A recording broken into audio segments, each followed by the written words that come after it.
What's your sense about marriage right now? 2020, COVID, I looked up some things and have some statistics, but just what's your feel?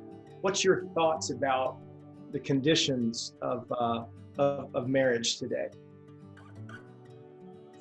Yeah, I think because of the pandemic, Michael, and shutdowns and people, working from home, if you have stuff going on in your marriage, problems going on in your marriage, proximity tends to exacerbate those problems.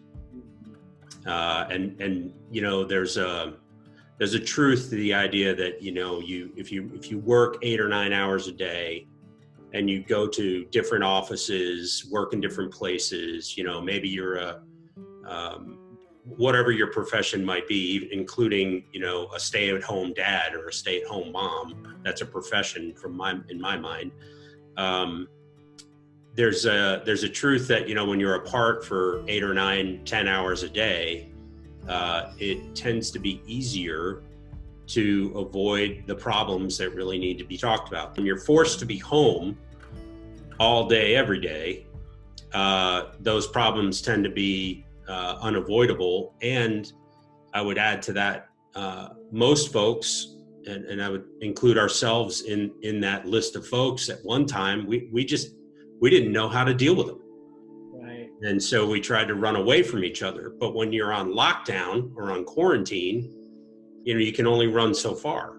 I mean, it's in the midst of stress-inducing uncertainty, not knowing what tomorrow's going to look like, how long this is going to last, feelings about masks and gathering limitations and all of that.